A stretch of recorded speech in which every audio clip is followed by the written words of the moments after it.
Assalamualaikum warahmatullahi wabarakatuh. Ada satu jenis pohon yang disakralkan oleh orang-orang Yahudi, dan pohon yang mereka bilang dikeramatkan ini memiliki hubungan dengan hadis Nabi Shallallahu Alaihi Wasallam. Pohon ini dibenci oleh umat Islam karena pohon ini menjadi satu-satunya penolong dari kaum Yahudi ketika dunia telah berada di ambang kiamat kubra. Dan untuk itu, dalam video ini kita akan membahas tentang pohon gharqad. Ada sebuah hadis sahih yang menceritakan tentang pohon ini, di mana Nabi Muhammad SAW menyampaikan peristiwa yang belum terjadi, bahkan di zaman kita pun masih belum terjadi. Tapi dipastikan peristiwa ini akan terjadi ketika akhir zaman nanti. Namun, mungkin saja banyak dari umat muslim yang belum mengenal hadis ini. Tapi umat lain, yaitu bangsa Yahudi, mengambil manfaat dari hadis ini.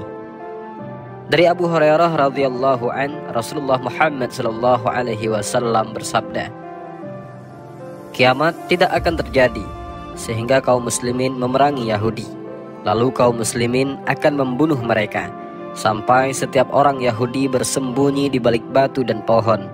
Tetapi batu dan pohon itu berkata, 'Wahai Muslim, wahai hamba Allah, ada orang Yahudi di belakangku. Kemarilah dan bunuhlah dia, kecuali pohon gharqad, karena ia adalah pohon Yahudi.'" Hadis riwayat Bukhari dan Muslim. Pohon gharqad atau yang biasa disebut dengan istilah pohon Yahudi memiliki nama ilmiah Lycium arabicum bois dan Nitraria retusa, dan keduanya adalah jenis pohon gharqad yang berbeda. Artinya, tanaman gharqad ini memiliki dua jenis. Gharqad ini disebut pohon, padahal bentuknya lebih mirip semak belukar. Gharqad ini merupakan tumbuhan yang berduri, dengan duri berstruktur keras dan beracun. Tinggi tanaman ini bisa mencapai 1-2 meter. Memiliki daun berwarna hijau berbentuk menyerupai sendok kecil dan selalu tumbuh baik di musim panas ataupun musim dingin. Tanaman ini juga memiliki bunga yang berwarna putih kebiru-biruan. Maka karenanya bentuknya seperti semak-semak dan sulit diberantas. Kemudian batangnya berduri dan beracun. Tanaman gharqad ini bukan termasuk tanaman produktif. Tanaman ini tidak memberikan manfaat banyak untuk manusia. Bisa dibilang, gharqad ini sebagai tanaman benalu. Tentu yang akan menjadi pertanyaannya adalah, apakah para Yahudi mengetahui akan hal ini? Jika saatnya telah dekat, pasukan cahaya akhirnya akan menang, dan semua makhluk akan melawan Yahudi. Bahkan tanah yang mereka duduki sekalipun, mereka hanya punya pohon gharqad sebagai sekutu.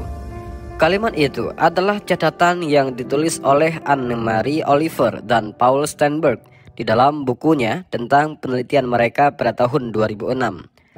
Kalimat tersebut merupakan hasil wawancara dari kedua penulis itu kepada sejumlah syekh, dan termasuk kepada Syekh Hamas atau Syekh Ahmad Yasin. Kemudian mereka berdua melakukan survei ke lapangan untuk bertanya kepada orang-orang Yahudi apakah mereka tahu tentang pohon gharqad. Orang-orang Yahudi yang mereka tanya ini pada kompak menjawab bahwa mereka belum pernah mendengar nama gharqad. Namun setiap orang yang mereka tanyai selalu berekspresi senyum sinis dan menampakkan mata yang terbuka lebar, seolah-olah saat kita menyentuh sebuah rahasia yang sangat besar. Artinya, sebenarnya orang-orang Yahudi itu tahu akan pohon itu, tetapi mereka memilih untuk tidak berbicara lebih banyak kepada publik mengenai pohon gharqad ini. Dari hasil penelitian Anne-Marie Oliver dan Paul Steinberg, mereka mengatakan bahwa Israel menanam pohon tersebut di sekeliling pemukiman mereka di tepi barat dan Gaza untuk menciptakan mandala magis yang melindungi mereka dari serangan. Beberapa lainnya menyatakan bahwa pohon tersebut ditanam di sekeliling bangunan penting Israel seperti Knesset dan Museum Israel. Ada juga yang mengatakan bahwa pohon ini ditanam di gerbang Herodus dan yang lainnya mengklaim bahwa pohon tersebut sebenarnya bukanlah pohon, tetapi semak-semak yang biasa ditemukan di luar gerbang Yerusalem. Kawasan ini dipercaya oleh muslimin yang nantinya akan menjadi tempat pertarungan Nabi Isa dan Dajjal yang didukung oleh orang-orang Yahudi. Di sanalah Nabi Isa akan membunuh Mesias palsu yang mengaku sebagai Tuhan, sampai orang-orang Yahudi berkata, "Tuhan kita telah mati."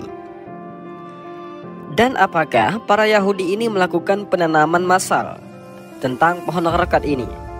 Ya, hal ini telah dilakukan sejak dahulu, bahwa orang-orang Yahudi selalu gencar melaksanakan aksi penghijauan. Tujuan yang mereka sampaikan ke publik adalah supaya udara gersang di negeri itu bisa menjadi sejuk. Tetapi sesungguhnya yang mereka lakukan adalah hanya menanam satu jenis pohon saja, yaitu pohon gharqad. Dan itu sudah ditanam secara massal.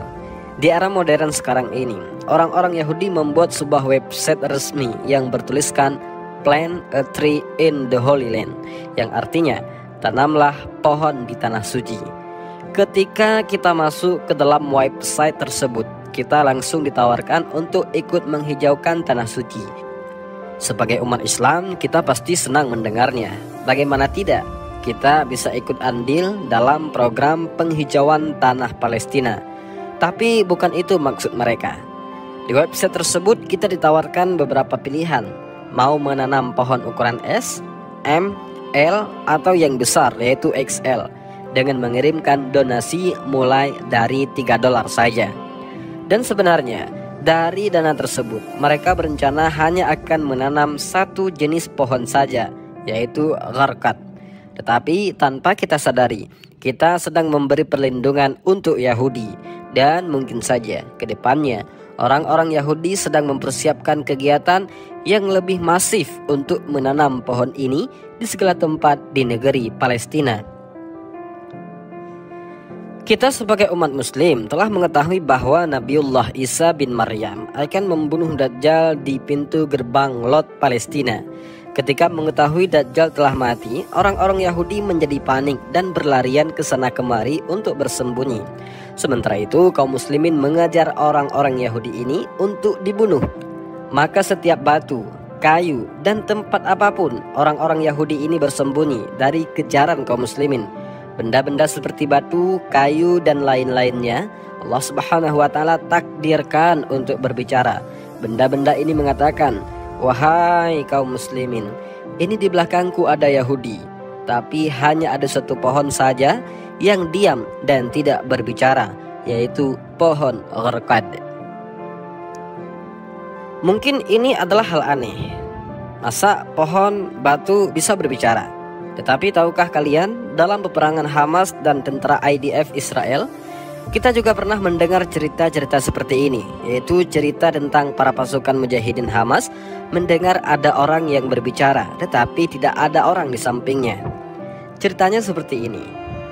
Dan bahkan cerita ini pernah disebutkan Khatib Masjid Izzuddin Al-Qassam di wilayah Nasirat, Gaza, serta pernah ditayangkan TV Channel Al-Quds, serta ditulis oleh Dr. Abdurrahman Al-Jamal dalam situs Al-Qassam. Sang khatib bercerita, seorang pejuang telah menanam sebuah ranjau yang telah disiapkan untuk menyambut tentara Israel jika melalui jalan tersebut. Saya telah menanam sebuah ranjau. Saya lalu melihat sebuah helikopter menurunkan sejumlah besar pasukan, disertai tank-tank yang berjalan beriringan menuju jalan tempat di mana saya telah menanam ranjau. Begitulah kata pejuang. Akhirnya sang pejuang memutuskan kembali ke markas karena mengira ranjau tidak akan bekerja optimal. Maklum, jumlah musuh sangat banyak. Tetapi sebelum beranjak meninggalkan lokasi, pejuang itu mendengar suara "Usbud sabakallah", yang maknanya kurang lebih seperti ini: "Tetaplah di tempat, maka Allah menguatkanmu." Ucapan itu didengarnya berulang-ulang sebanyak 3 kali. Saya mencari di sekeliling untuk mengetahui siapa yang mengatakan hal itu kepada saya, tetapi saya terkejut karena tidak ada seorang pun yang bersama saya. Begitulah kata mujahidin itu. Akhirnya sang mujahid memutuskan tetap berada di lokasi. Ketika tank melewati ranjau yang telah ia tanam, terjadilah keajaiban. Ranjau itu meledak sangat dahsyat. Tank yang berada di dekatnya pun langsung hancur. Banyak serdadu Israel meninggal seketika, dan sebahagian mereka diangkut dengan helikopter. Cerita ini juga menyerupai kisah yang disampaikan oleh seorang penulis Mesir, Hisham Hilali, di dalam sebuah situs. Ada seorang mujahidin yang bernama, kita sebut saja Abu Mujahid. Beliau adalah salah seorang pejuang yang sedang melakukan ribat ataupun berjaga. Ia mengatakan, ketika mengamati gerakan tank-tank di perbatasan kota, tidak ada seorang pun di sekitar saya, tetapi saya mendengar suara orang bertasbih dan beristighfar. Saya berkali-kali coba memastikan asal suara itu, namun tak ada siapa-siapa kecuali bebatuan dan pasir. Sahabat Tafakkur Fiddin yang Allah muliakan, dari dua cerita singkat tadi kita bisa tahu yang bahwa pohon dan batu juga dapat berbicara untuk menolong para mujahidin. Dan sahabat Tafakkur Fiddin yang dirahmati Allah, dari langkah Yahudi menanam pohon rekat dengan masif menandakan bahwa mereka percaya akan sabda Nabi kita. Walaupun mereka percaya, tetapi tak mau beriman. Alangkah ironis tentang hadisnya, hadis yang bersumber dari Nabi kita, sementara umat lain yang mengambil manfaatnya. Dan jadi itulah sedikit kisah tentang pohon rekat. Semoga kisah ini bermanfaat. Wallahu a'lam bishawab. Assalamualaikum warahmatullahi wabarakatuh.